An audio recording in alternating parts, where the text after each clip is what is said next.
Hello friends, मैं हूं Neetu Gupta, spiritual life coach. हमारी भगवत गीता की सीरीज़ में 3rd चैप्टर के 31 वर्सेस हम समझ चुके हैं और आज हम 32 से लेकर 35 तक के वर्सेस को कवर करने जा रहे हैं। इनकी सारी डिटेल्स नीचे डिस्क्रिप्शन बॉक्स में आपके लिए अवेलेबल है। तो हमने देखा कि अब तक अर्जुन को कृष्ण गुणों के बारे में बता रहे थे। प्रकृति के अंदर के जो 3 गुण हैं, कृष्ण बता रहे थे कि ये हर व्यक्ति को प्रभावित करते हैं और इनके प्रभाव में आकर ही व्यक्ति कर्म करता है, इसलिए आत्मा कर्मों से मुक्त है। साथ में कृष्ण ने अर्जुन को यह भी बोला कि अगर तुम मुझ में स्थिर हो जाओगे, मुझसे कनेक्ट हो जाओगे, मेरी बात को, मेरी गाइडेंस को इम्पोर्टेंस दोगे, तो फिर मैं तुम्हें इन 3 गुणों से ऊपर उठाकर तुम्हारे कर्मों से तुम्हें मुक्त करा दूंगा।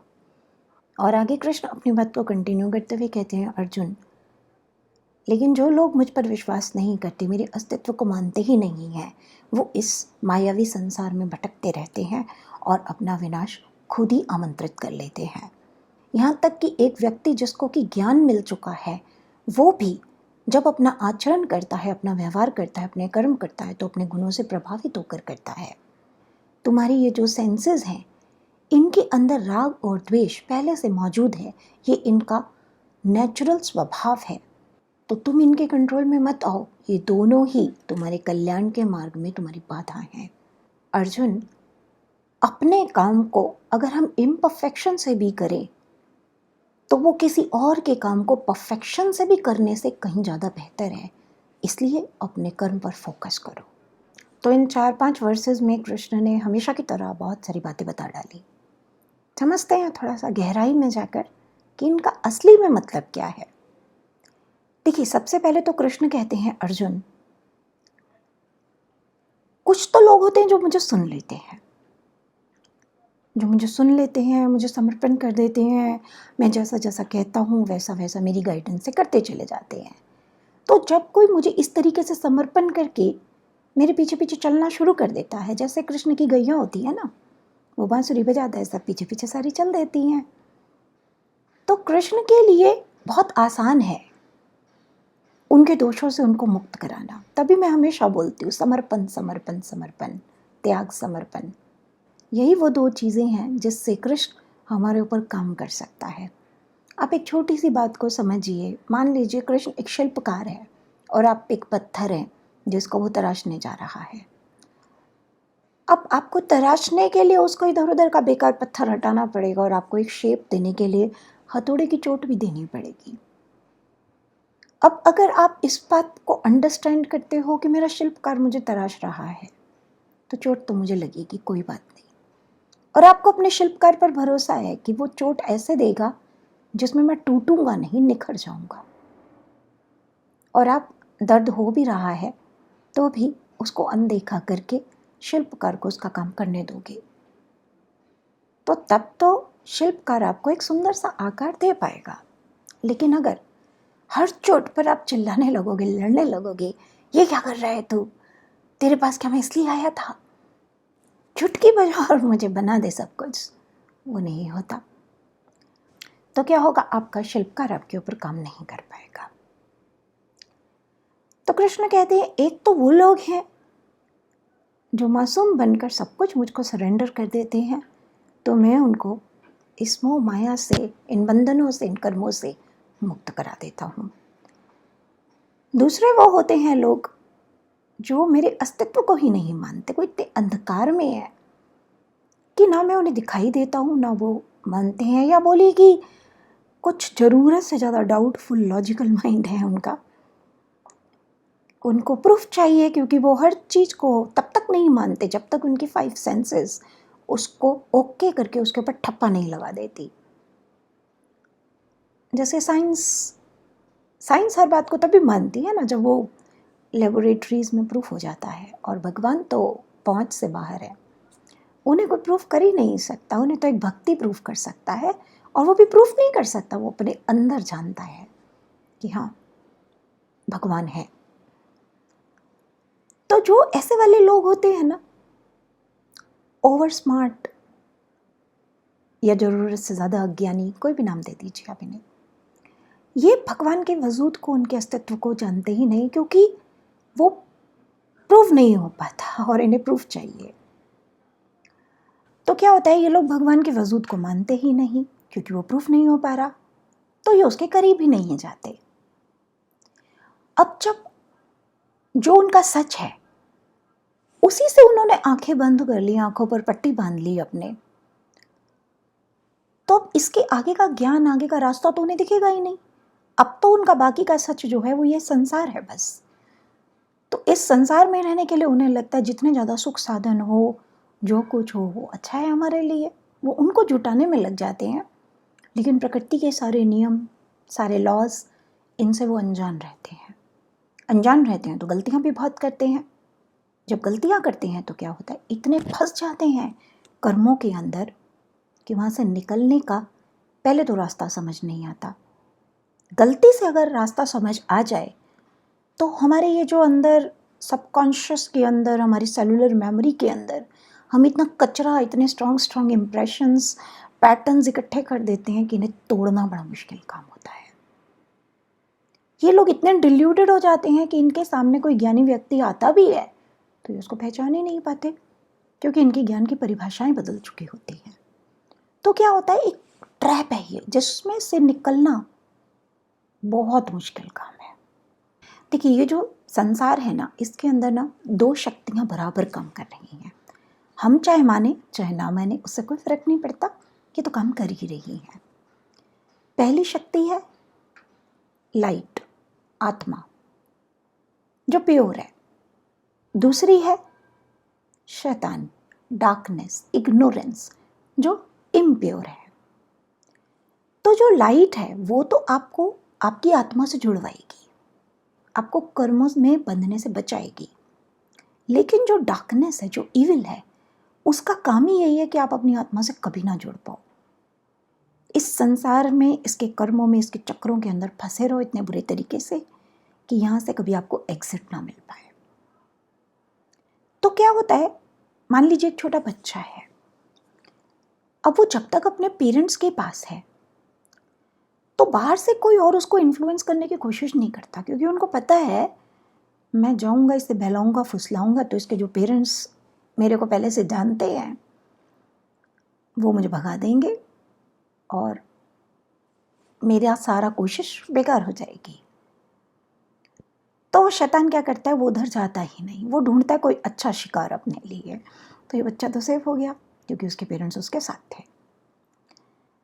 अब जिस बच्चे के साथ उसके पेरेंट्स नहीं है ना, वो उसके पास जाएगा चॉकलेट देकर, कुछ और खिलौने देकर और अट्रैक्टिव टेम्पटेशंस देकर उसको प्यार से अपने पास बुलाएगा बच्चे को लेकर। अरे वाह, अंकल तो बहुत अच्छे हैं, आंटी तो बहुत अच्छी हैं, मुझे कितना प्यार करते हैं और कितने सुंदर सुंदर मुझे गिफ्ट दे रहे हैं, आइसक्रीम, ये वो, जो भी बच्चे को पसंद आता है उसको सब मालूम है बच्चों को क्या अच्छा लगता है। और बच्चा चला जाएगा उसके पास। अब बच्चा तो उसके पास चला जाएगा और उसके शिकंजे में फंसने लगेगा। फिर उसके बाद वो अपना असली चेहरा हटाकर उसको दिखाता है। ऐसा ही जिंदगी में होता है। गिफ्ट भगवान भी देते हैं, शैतान भी देता है। इस भ्रम में आप कभी मत रहना कि सारे गिफ्ट भगवान देता है, नहीं। भगवान अपने गिफ्ट अपने तरीके से देता है, शैतान अपने गिफ्ट अपने तरीके से देता है।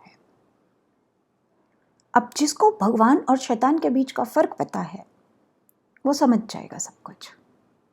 तो जब कृष्ण देता है ना, तो भले ही देने में थोड़ा टाइम लगा दे, भले ही थोड़े कष्ट कराए उसके लिए आपसे, लेकिन जब वो देगा ना तो वो पूरा मेक श्योर करता है कि मेरा गिफ्ट जिंदगी में आगे आपको दुख ना दे, आपके दुख का कारण ना बने ये। पर जो शैतान होता है ना, वो शुरू में तो आपको ऐसे दिखाएगा कि पता नहीं क्या मिल गया आपको, आप बड़े खुश हो गए, अरे वाह मुझे तो इतना कुछ मिल गया। जब आपको उन चीज़ों की आदत हो जाएगी, गाड़ी, बंगला, प्रेमिका, ये वो जो भी कुछ है, जब आपको इन सब चीज़ों की आदत पड़ जाती है ना और आप इनके बिना अब रह नहीं पाओगे, तब वो दिखाता है अपना असली रूप। फिर वो एक एक करके आपकी ज़िंदगी से इन्हें निकालता है कि लो अब लो मज़े अच्छे से। फिर आप ऐसे ट्रैप होते हो कि आपकी खुशियाँ गायब हो जाती हैं आपकी ज़िंदगी से। तो ये वो ट्रैप है। अब आपको समझ नहीं आता मेरे साथ ये क्यों हुआ, आपके साथ ये इसलिए हुआ क्योंकि आपने उसकी गिफ्ट थी है जो कि डिवाइन था ही नहीं। मैंने तो हाथ पकड़ा रखा था कि लो भाई हाथ पकड़ो, मुझे जाने नहीं देना। और कृष्णा ने कहा ठीक है, पकड़ा हुआ है तुम्हारा हाथ, और हाथ पकड़ते पकड़ते यही ट्रेनिंग दी, पहचानना सीखो मुझे और शैतान को, क्योंकि बहुत बार ये मेरा चेहरा लगा कर आएगा। तो उस समय पर तुमको पता होना चाहिए इसे कैसे पहचानूं मैं।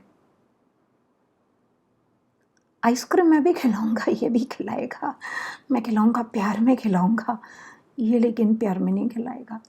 मैं ऐसे खिलाऊंगा कि तुम इसके मोह में, इसके अटैचमेंट में ना पड़ो, और किसी दिन आइसक्रीम नहीं भी मिले तो तुम खुश रहो। पर ये ऐसे खिलाएगा कि तुम्हें इसकी लत लग जाए, और जिस दिन आइसक्रीम ना मिले तुम्हारी ज़िंदगी दुश्वार हो जाए। तो ये फ़र्क करना सीखो। जब तुम ये फ़र्क करना सीख जाओगी तो तुम्हें हर वक्त मेरी उंगली पकड़ने की ज़रूरत भी नहीं है।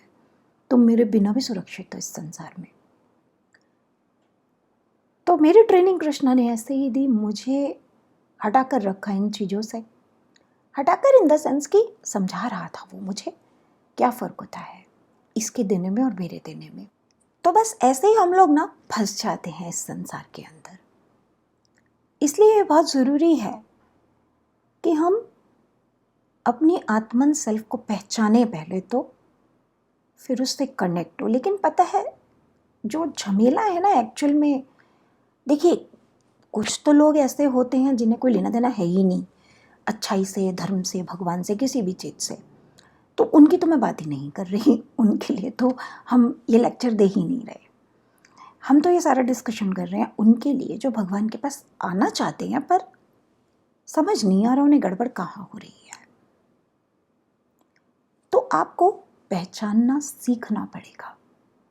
2 दिन पहले मुझे किसी ने कमेंट करके बोला, मैम आपको तो ये सब कुछ भगवान ने फ्री में दिया है, तो फिर आप हमसे पैसे क्यों ले रही हो?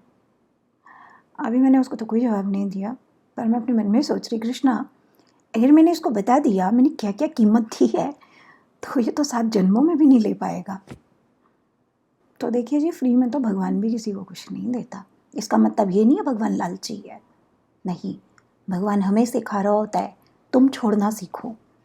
वो तो फ्री में दे देगा ना, उसका तो सारा संसार है, उसके पास तो सब कुछ है। पर फ्री में दे देने से क्या हमारे दोष मिट जाएंगे? हमें कैसे छोड़ना आएगा? हमारा जो पैसे के अंदर और हर चीज़ के अंदर इतना मोह है वो कैसे छूटेगा? जब तक हम किसी चीज़ को पाने के लिए एफर्ट नहीं करेंगे, थोड़े से कष्ट नहीं उठाएंगे, तब तक क्या हमें वो चीज़ मिल जाएगी?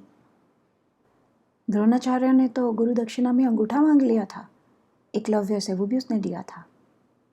त्याग करना तो आपको सीखना ही पड़ेगा। आपकी ग्रोथ हो ही नहीं सकती जब तक आप मोह नहीं छोड़ेंगे इन मटेरियल चीज़ों में से। तो चलिए नेक्स्ट वर्स पर चलते। इसमें भी कृष्ण ने बहुत गूढ़ बात कह डाली है, गहराई में समझिएगा थोड़ा सा इसको। कृष्ण कहते हैं, अर्जुन जिन लोगों को ज्ञान भी मिल जाता है ना, वो भी अपना आचरण तो अपने गुणों के प्रभाव में आकर ही करते हैं। अब इस बात का क्या मतलब है? आपने देखा है कभी किसी साधु को, किसी योगी को, या एनीवन नॉर्मल पर्सन भी जो ये क्लेम करता है कि मुझे ज्ञान मिल गया, जब तक उसकी ज़िंदगी में सब सही चल रहा है ना, कोई प्रॉब्लमेटिक परिस्थिति नहीं है, तब तक ठीक है। बट द मोमेंट थोड़ा सा एक टेस्टिंग फेज से वो गुजरता है ना, तो उसके जितने भी रिएक्शंस होते हैं ना, उसके अंदर जिस गुण की अधिकता होती है ना, उसके हिसाब से होते हैं। मैंने तो बहुतों को देखा, आदमी ऊपर से दिखाता है मेरा गुस्सा कंट्रोल हो जाता है, और जहाँ जरा सा कुछ आया तो वो अपने पुराने वो रूप के अंदर आ जाता है और दिखा देता है भैया मैं भी वही हूँ। ऐसे ही मैंने औरों को भी देखा, बातें करते हैं बहुत बड़ी बड़ी, अरे पैसे में क्या रखा है, पैसा तो क्या है, माया है, ये है वो है, और जब पैसा छोड़ने को बोलो तो नहीं छोड़ते वो फिर वो उसको पकड़ के भी रखते हैं कस के। फिर वो दूसरे को बेवकूफ़ कहते हैं जो ये सब त्याग करता है। उस समय वो अपने अहंकार में होते हैं, मेरे पास तो इतना पैसा है, फलाना फलाना मेरे कॉन्टैक्ट्स हैं। अरे तुम्हारे पास क्या है? कुछ भी नहीं। इसको कहते हैं अज्ञानी ज्ञानी। ज्ञान मिल गया लेकिन अंदर वो जो गुण था ना, राजसिक या तामसिक, उसके ऊपर कंट्रोल नहीं हुआ। अभी वो राजसिक तरीके से वो कहता है मैं इतना भी कष्ट नहीं उठाऊंगा, सुन लिया, ज्ञान सारा आ गया मेरे अंदर, लेकिन मैं कष्ट नहीं उठाऊंगा इतना सा भी, मेरे सेविंग अकाउंट में से एक भी पैसा कम नहीं होना चाहिए, मेरा घर बिकवाने की बात मत करना। तो उसको राजसिक सुख सारे चाहिए हैं। अभी राजसिक सुख पाने में बुराई नहीं है। कृष्ण ने यह कभी नहीं कहा कि सुखों से दूर रहो या संसार की इन आनंद से, इन चीज़ों से दूर रहो। कृष्ण ने कहा इनकी बुराइयों को मार दो पहले। अगर तुम्हें यह लगता है कि इन चीज़ों के बिना मेरा वजूद नहीं है तो तुम फंसे हुए इनके अंदर। तो इन बुराइयों को मारने के लिए कृष्ण हमारी जिंदगी से चीज़ें निकालता है ताकि हमें खुद को पता चल जाए हम कितने पानी के अंदर हैं। तो जो इंसान वास्तव में इन गुणों से ऊपर उठ गया होता है ना, उसको फर्क नहीं पड़ता, वो अपने ज्ञान को अप्लाई करना स्टार्ट कर देता है जिंदगी में। पर जिसका ज्ञान अप्लाई नहीं हो पा रहा, इसका मतलब उसके गुणों का प्रभाव अभी भी उसके ऊपर उतना ही स्ट्रांग है। अभी कृष्ण बार बार अर्जुन को कह रहे हैं तुम इन गुणों से ऊपर उठो, तुम इन गुणों में भी मत अटको। आत्मा गुणों के ऊपर है, आत्मा में सारे गुण हैं, लेकिन आत्मा किसी भी एक गुण के प्रभाव में, कंट्रोल में नहीं है। तो तुम भी ऐसे ही बनो। फिर कृष्ण कहते हैं कि राग और द्वेष, यानी कि ज़रूरत से ज़्यादा अटैचमेंट किसी चीज़ से या फिर ज़रूरत से ज़्यादा डिसलाइक करना किसी चीज़ को। तो कोई चीज़ पसंद आनी या ना पसंद आनी, ये दोनों चीज़ें ऑलरेडी हमारी सेंस माइंड भी हम कह सकते हैं, उसके अंदर भगवान ने पहले से डाल कर दी है। क्योंकि उसका काम है ना, मैंने बताया था आपको, माइंड का काम है प्लेजर पेन लेना हर चीज़ के अंदर। तो जिसमें उसको प्लेजर आएगा वो उसके साथ अटैच होगा, जिसमें उसको पेन मिलेगा वो उस चीज़ को कभी भी एक्सपीरियंस नहीं करना चाहेगा। तो कृष्ण कहते हैं जो राग और द्वेष है ना, ये दोनों ही तुम्हारी ग्रोथ के लिए गलत है। गलत कैसे है? अब अटैचमेंट तो हम कई बार डिस्कशन कर भी चुके। किसी चीज़ से अगर आप अटैच हो जाओगे तो जिस दिन वो चीज़ आपको नहीं मिलेगी या जिस दिन उसका आपकी ज़िंदगी से जाने का टाइम आ जाएगा, उसी दिन के बाद आपकी ज़िंदगी पे फुल स्टॉप लग जाएगा, आपकी खुशियों पे फुल स्टॉप लग जाएगा। तो ऐसी चीज़ का क्या फ़ायदा जो आपसे आपकी खुशियाँ, आपका जीवन ही छीन ले, आपकी ग्रोथ ही रोक दे। तो मैंने तो बहुतों को देखा, लाइफ में एक ट्रॉमे की ज़रूरत होती है बस, उसके बाद ऐसा लगता ही नहीं है these are the same people, लगता है ज़िंदगी ख़त्म हो गई अब इनकी इसके बाद। तो ऐसे मोह का क्या फ़ायदा जो आपको आप ही से दूर ले गया। इसी तरीके से द्वेष है, जब आप किसी चीज़ को चाहते हो, मैं तो ये करूँगा ही नहीं चाहे जो भी हो जाए। तो हमारे इस सफ़र के अंदर बहुत सारे काम ऐसे होते हैं जो हमें करने पड़ते हैं, क्योंकि जो शक्तियाँ आपने जहाँ खोई थी उन्हीं रास्तों से हमें वापस गुजरना पड़ता है उन्हें पाने के लिए। अब अगर आप ठान कर बैठो मैं तो ये करूँगा ही नहीं, तो फिर आप अधूरा अधूरा ही जीवन जीते रहोगे और इसमें भी आपकी ग्रोथ नहीं हो पाएगी। तो कृष्ण कहते हैं अर्जुन, ये तो सेंस माइंड का स्वभाव है, तुम्हें इसके कंट्रोल में नहीं आना है, तुम्हें इसको कंट्रोल करना है। क्योंकि अगर तुम इनके कंट्रोल में आ गए ना तो ये तुम्हें कभी भी ग्रो नहीं होने देंगी चीज़ें। जो भी कुछ तुम्हारी ग्रोथ के लिए ज़रूरी है उससे तुम्हें दूर रखेंगी, और जो भी तुम्हारी ग्रोथ के लिए तुम्हारी ज़िंदगी से निकाला जाना ज़रूरी है वो निकालने नहीं देंगी। फिर कृष्ण एक बहुत ही इम्पोर्टेंट बात बताते हैं हमें अगले वर्ष के अंदर, अपने काम को अगर इम्परफेक्शन से भी करो तो वो दूसरे के काम को परफेक्शन से करने से कहीं ज़्यादा अच्छा है। क्यों? क्योंकि ये जो जीवन है ना, ये किसी का नहीं, आपका सफ़र है। मेरा जीवन मेरा सफ़र है, आपका जीवन आपका सफ़र है। हम भले ही कितने रिश्ते नाते ये वो बोल दें, वास्तव में तो अकेले आए थे अकेले जाएंगे, और बीच का जितना सफ़र है बस उसमें हमने रिश्ते बनाए हैं, और ये बस यहीं तक है हमारे साथ। उसके बाद हम अकेले ही जाएंगे, आगे का सफ़र भी अकेले करना है। रास्ते में नए नए रिश्ते बनते हैं, पुराने छूटते जाते हैं, फिर भी हमारा और हमारी आत्मा का तो रिश्ता नहीं टूटता कभी भी, क्योंकि असली रिश्ता यही है हमारा, हम यही हैं। क्योंकि जितने आप कर्म बना रहे हो इस सफ़र के अंदर, जितनी बुराई, जितनी अच्छी बातें अपने साथ कर रहे हो, वो सब सिर्फ पर्सनली आपका है, पर्सनली आप ही के डीएनए में, आप ही की सेलुलर मेमोरी के अंदर स्टोर है। मैं भी as a guide, as a healer उसको ठीक करने में आपकी मदद कर सकती हूँ, लेकिन करना आप ही को पड़ेगा, क्योंकि वो आपका है, मेरा नहीं है। मेरा मैं करूँगी, मेरा कोई और नहीं कर सकता। तो बहुत से लोग ऐसा क्लेम करते हैं कि तुम्हारे सारे कर्म मैं मेरे ऊपर लेके ख़त्म कर दूँगा। मुझे तो समझ ही नहीं आता, आज तक तो समझ आया ही नहीं। कैसे कर दोगे भाई? क्वेश्चन पेपर मेरा है, मुझे सॉल्व करना है, और ये ज़रूरी है मेरी ग्रोथ के लिए, मेरे इवॉल्व होने के लिए, ताकि मैं नेक्स्ट क्लास में जाऊँ तो मुझे कैलकुलेशन करनी आ जाए। आप अगर सॉल्व कर भी दोगे तो इससे मेरा क्या बेनिफिट होगा, बताइए ज़रा। क्या मुझे सॉल्व करना आ जाएगा उससे? नहीं आएगा। तो प्रकृति ने नियम ही ऐसे बनाए हैं। नेक्स्ट क्लास में प्रमोशन तब तक नहीं होगा जब तक पहले की कैलकुलेशन सीख नहीं लोगे। तो अब इसके अंदर कोई और अगर मेरा काम कर देगा तो how it is going to benefit me? तो मेरा कर्म कैसे आप अपने ऊपर लेकर ख़त्म कर सकते हो, ज़रा मुझे समझा दो। और कैसे मैं आपका कर्म मेरे ऊपर लेकर ख़त्म कर सकती हूँ? भाई, जो मेरी सीखने की चीज़ें हैं और जो भी आपने नहीं सीखी, मैं तो सीख चुकी ना ऑलरेडी। अब आपको भी तो सीखना है, क्योंकि आप भी तो वही हो जो मैं हूँ, और जिधर मैं जा रही हूँ जाना तो आपको भी उधर ही है। आज जाओ, कल जाओ, जब मर्जी जाओ, पर जाना तो वहीं पर ही है आपको भी। तो जिसका जो कर्म है ना, वो उसी की जिम्मेदारी है हर एक को अपना होमवर्क, अपना क्वेश्चन पेपर खुद ही सॉल्व करना है।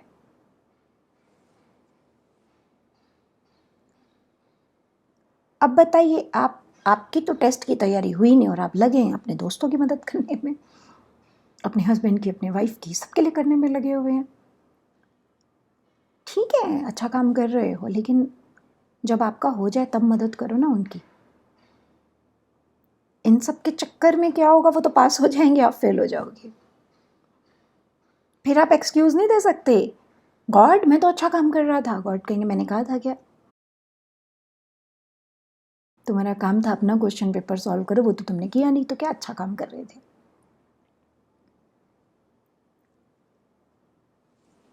तो यही बात कृष्ण कह रहे हैं, अपने काम पर ध्यान दो, पड़ोसी क्या कर रहा है ये मत सोचो। कितने दो लोग हैं ना दुनिया में, मैं तो देखती हूँ तो मुझे हैरानी होती है। ऐसा लगता है इनके पास कुछ और करने धरने को काम नहीं है क्या? हमेशा दूसरा क्या कर रहा है उसमें इंटरेस्ट आता है इनको, उसके काम में टांग अड़ाना है, उसकी लाइफ में टांग अड़ाना है, उसकी चॉइसेस में टांग अड़ाना है। अरे भाई, अपने ऊपर करने को इतना काम है, अपने ऊपर काम क्यों नहीं करते? बताइए, मुझे 4 गालियां देने से, मेरी ज़िंदगी में दखल अंदाजी करने से कुछ मिलेगा आपको? मिलता हो तो कर लो। कुछ देर की आर्टिफिशियल खुशी मिलेगी बस, और कुछ भी नहीं मिलेगा, क्योंकि आपके ऊपर कोई काम ही नहीं हो पाया उतनी देर में। तो क्यों अपनी एनर्जी मेरे ऊपर लगा रहे हो या किसी और के ऊपर? The point is, why are you wasting your time in others when there is a lot to be done on you? किसी के बारे में गॉसिप करने से आपकी ज़िंदगी नहीं बदलने वाली। किसी और की लाइफ में इंटरफेरेंस करने से आपकी लाइफ ठीक नहीं होने वाली। किसी और को नीचा दिखाने से आप ऊपर नहीं उठने वाले। तो कृष्ण यही कह रहा है, अपना कर्म करो, भले ही सफलता ना मिले पहली बार में, भले ही गलत तरीके से हो, कोई बात नहीं। वीडियो बना रहे हो ना, बनाओ, ये तुम्हारा कर्म है। भले ही तुमसे एक बार में ठीक से बोला ना जाए, कोई बात नहीं, दोबारा ट्राई करो। कैमरा फ्रेंडली नहीं हो, कोई बात नहीं, 4 बार ट्राई करो, 5वीं बार हो जाओगी। Perfection is a process, it is a journey. एक दिन में कोई परफेक्ट नहीं होता। बट कम से कम काम करोगी तो डे बाय डे तुम्हारे अंदर बदलाव तो आएगा। You are growing daily. और अगर अपना काम छोड़कर दूसरे यूट्यूबर्स को ही देखे जा रही हो तो क्या इससे तुम्हारी ग्रोथ हो जाएगी? मुझे बहुत से लोग ना इसकी उसकी वीडियो शेयर कराते हैं, इन्हें सुनो ये कैसे बोलते हैं, ऐसे ही आप बोलो। मैं कहती हूँ भैया मेरे पास इतना टाइम नहीं है कि पहले मैं संदीप महेश्वरी को, सदगुरु को, इनको सबको सुनूं। भाई ठीक है, वो जो कह रहे हैं अच्छी बात है, मेरा अपना स्टाइल है, उनका अपना स्टाइल है, वो जो बोल रहे हैं उनकी नॉलेज है, मैं जो बोल रही हूँ मेरी नॉलेज है। अभी अगर आप मेरे अंदर भी सदगुरु को ही देखेंगे तो आप बोर नहीं हो जाएंगे क्या कि अरे एक से दो दो लोग? भाई मैं यूनिक, वो यूनिक है। I don't have that much time. हाँ, अगर मुझे मेरी ग्रोथ करनी है, कुछ सीखना है तो बात ठीक है, फिर तो मुझे देखना ही चाहिए क्योंकि मुझे नहीं आता। बट जब मुझे आता है तो डिलीवर कैसे करना है वो मुझे कृष्णा गाइड करेगा। मैं क्यों इसको उसको देख देख करके उनके स्टाइल कॉपी करूं?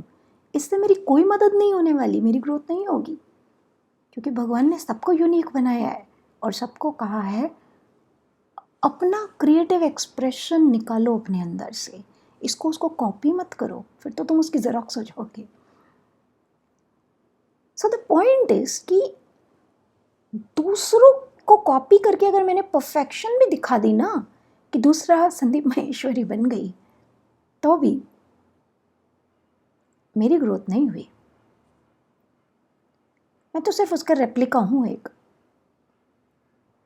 मेरी ग्रोथ कब होगी? जब मैं मुझ पर काम करूंगी। क्योंकि मैं तो यही हूं, वो जो है वो तो ऊपर का मास्क है मेरा। इसलिए अपना काम गलत भी होता है तो कोई बात नहीं, करो। दूसरों का काम करने से आपकी ग्रोथ नहीं होने वाली, और वैसे भी ये आपका काम ही नहीं है। जिसका कर्म है वो उसे ही करना है। यही सृष्टि का नियम है, इसमें कोई सेल्फिश नहीं बनता। हमारा काम सिर्फ एक दूसरे को थोड़ा सहारा लगाना है, मदद करना है। कोई सफ़र में अटक रहा है तो उसको थोड़ा रास्ता दिखा दो, कोई कोशिश कर रहा है तो उसको हिम्मत दे दो थोड़ी और। लेकिन किसी का सफ़र हम नहीं कर सकते, वो सबको अपना अपना खुद ही करना है। क्योंकि अभी तो आप ही का कार्मिक बैगेज बहुत है, इतना सारा है कि आपको अंदाज़ा भी नहीं है। मुझे भी नहीं था कभी कि मेरा कितना कर्मा है। ये तो जब मैं अपने ऊपर काम करने लगी तो लगा रे यार ये भी है, ये भी बचा हुआ, ये कहाँ छुपा हुआ था। तब निकल निकल के आता है, फिर समझ आता है अच्छा अभी मुझ में ये भी ठीक करना रह गया। और अब ऐसा लगता है कि मेरे पास तो टाइम कम है अपने ऊपर इतना काम करने का, और लोगों के पास, लोग कितनी इग्नोरेंस में जी रहे हैं, उन्हें होश ही नहीं है कुछ। और जिस दिन ये जागेंगे तो इनका क्या होगा? ये बिजी है दूसरों की लाइफ में, अपने आप को देख ही नहीं रहे। तो यही कृष्ण कह रहे हैं कि जब आप दूसरों की लाइफ में ज़्यादा इंटरफेयर कर रहे हो या उनके उसमें लगे हुए हो तो आप अपना तो सब कुछ खोए जा रहे हो। क्योंकि इससे आपका एक भी कर्मा न्यूट्रलाइज नहीं हो रहा, सॉल्व नहीं हो रहा, आप फंसे हुए। तो उन पर नहीं, अपने कर्म पर ध्यान दो। ये मत देखो उसमें क्या कमियां हैं, अरे उसकी कमियां उसके लिए हैं, वो करेगा अपने ऊपर काम। उसको रियलाइजेशन हुआ नहीं हुआ वो उसका काम है भाई, वो करेगा। आप तो ये देखो आपको हुआ कि नहीं हुआ, आपकी कमी दूर हुई कि नहीं हुई। क्योंकि सिर्फ यही आपका है, वो नहीं है आपका, वो उसका है। तो उसको उसके ऊपर काम करने दो, आप अपने ऊपर करो। तो इनमें भी कृष्णा ने हमें कितनी सारी ऐसी बातें बता डाली जिनकी तरफ शायद हमने कभी इस तरह से ध्यान ही नहीं दिया था। आप लोग जो इतने मन से ये सारे वीडियोस देखते हैं तो डेफिनेटली मुझे अच्छा लगता है। पर अगर आप ये सब अपनी लाइफ में अप्लाई भी करना स्टार्ट करेंगे तो आप देखेंगे कि आपकी ज़िंदगी में बदलाव आने स्टार्ट हो गए हैं।